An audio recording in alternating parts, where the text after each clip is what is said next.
여러분, 현금 6조 원이 어디로 갔을까? 이게 무슨 말일까요?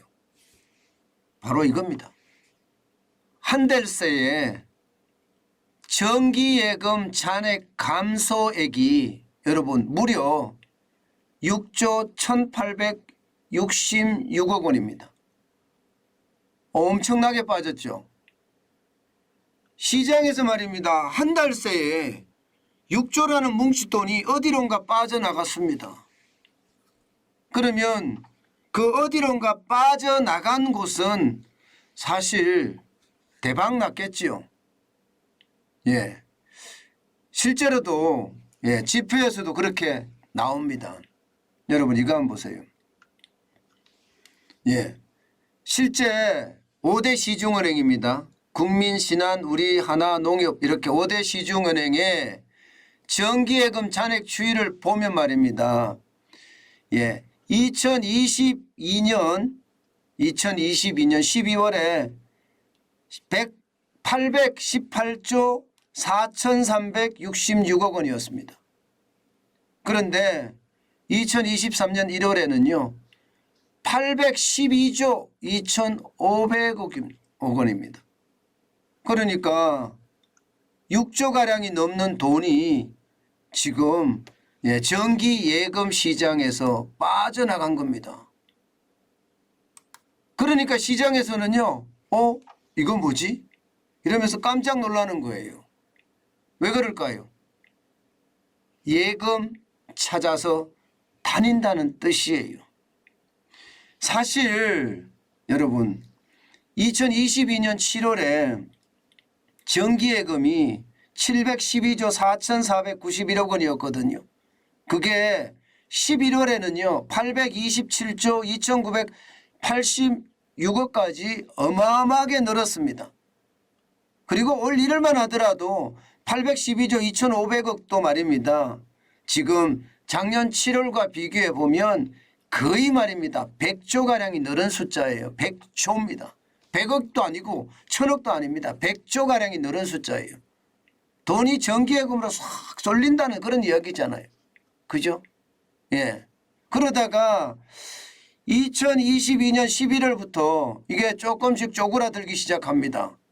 827조 2,986억 원에서 12월에는 818조 4,366억 원으로 쪼그라들었고요. 그리고 올 1월에는 812조 2,500억 원으로 쪼그라들었습니다. 이것은 결국 말입니다. 정부가 대출금리를 눌렀잖아요. 그러니까 은행들은 대출금리를 내리는 대신에 예금금리도 내렸습니다. 예금금리를 내리니까 나는 이제 1금융권에 저축 안 할 거야. 나는 다른 곳에다가 투자해야 되겠어. 이런 생각들이 굉장히 커진 겁니다. 실제로도 말입니다. 여러분 기준금리를 보면 예금금리 보면 진짜 어마어마합니다. KB국민은행만 하더라도 4.65% 가던 것이 지금 1%포인트가 더 떨어졌습니다. 3.63%로 떨어졌어요. 정기예금 금리가. 신한도 4.75% 가던 것이 3.65%로 떨어졌고요. 하나는 4.83%가 3.7%로 우리도 4.84%가 3.73%로 떨어졌습니다. 농협마저도 3.95%가 3.5%까지 떨어졌거든요. 그러니까 너도 나도 이 금리에 내가 농협에 놔둘 필요가 있어? 우리에 놔둘 필요가 있어? 아니야. 나는 금리를 많이 주는 쪽으로 갈 거야. 뭐 이렇게 생각할 수밖에 없는 거잖아요. 실제로도 그렇게 일어납니다. 실제로도 이게 금리가 떨어지니까 이제는 더 이상 못 있겠다. 그래 투자 쪽으로 돌아서는 겁니다. 투자 쪽으로. 실제로 채권 시장에 진짜 뭉칫돈이 들어오는 것이 여러분 놀랄 노자입니다. 여러분 보세요. 2020년에 개미들이 채권을 순매수한 금액이 1조 5,539억 원이었습니다. 2020년 불과 2년 전에 말입니다. 그런데 2년이 지난 2022년에는 21조 3,797억 원입니다. 21조예요. 어마어마하게 늘었잖아요. 10배가 아니라 10배 이상 엄청나게 늘었잖아요. 예, 제가 여러분들에게도 말씀을 많이 드렸을 거예요. 뭉칫돈이 채권시장으로도 들어간다. 사실 채권시장에 위기가 있을 때 작년 10월, 11월, 12월에는요. 채권시장에 들어가기를 꺼렸습니다. 그러나 채권시장이 정부가 50조 플러스 알파를 내놓으면서 채권시장이 안정을 찾아갔거든요. 그 안정을 찾아가기 직전 그러니까 작년 한 11월에서부터 12월 사이에 채권을 어마어마하게 삽니다. 예, 이게 우량채라고 하더라도 국고채도 있고요. 특수채도 있고요. 은행채도 있거든요. 그러니까 다 사는 거예요. 전부 다. 너나 할 것 없이. 예, 금리를 많이 주니까. 게다가 채권은 채권 가격이 상승하는 또 그런 효과도 있으니까 이거 봐라. 나는 확정된 금리를 나중에 받으면 되지만 채권 가격이 또 올라가니까 여기서 수익을 낼 수도 있어. 이렇게 되는 겁니다. 게다가 여러분 보세요. 1월에 채권 많이 사죠. 2조 8,290억 원의 순매수가 있었습니다. 거의 3조 원어치를 사들인 거예요. 3조 원어치를. 예, 그만큼 말입니다. 채권에 대한 많은 사람들의 관심이 굉장히 높아졌다는 겁니다. 1월에 2조 8,290억 원이라는 이 숫자는요. 작년하고 비교해 보면요. 거의 9배가량 늘었습니다. 작년에는 3,283억 원이었거든요. 8.6배가 늘은 거죠. 정확히는요. 전월 대비해서 또 1조가 늘었습니다. 12월에도 제가 많이 샀다고 말씀을 드렸잖아요. 1조 6,094억 원을 사드렸거든요. 1조 6,094억 원을. 그때보다도 1조가 더 많습니다. 2조 8,290억 원이니까. 그러니까 이제는요. 뭔가 더 많이 주는 곳에 가는 거예요. 의외로 여러분 주식시장으로 많이 흘러갈 거라고 예상을 했는데 주식시장으로선 의외로 흘러가지 않습니다. 채권시장으로 많이 흘러가는 것으로 보입니다. 게다가 말입니다. 게다가 상호신용금고 있죠.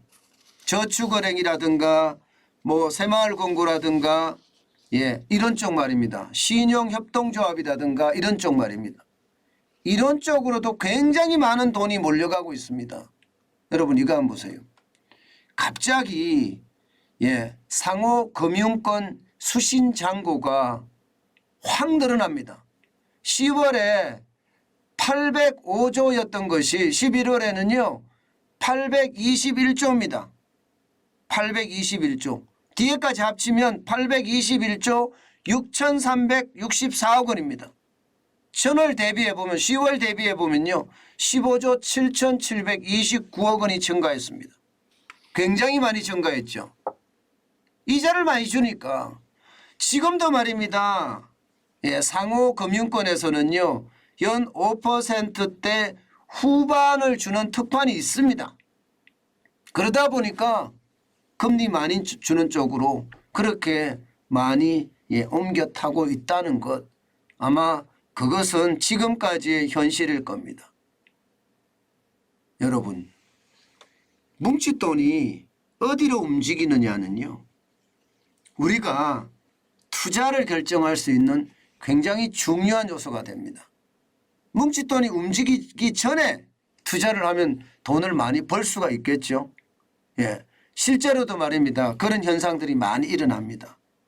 저는 정기예금에서 채권시장으로 몰리고 그리고 제2금융권으로 몰리고 이건 말입니다.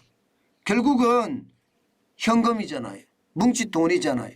어디론가 쏟아질 가능성도 있다는 그런 생각도 해보거든요. 만약에 이 돈이 부동산 시장으로 다시 들어가면 어떻게 될까요?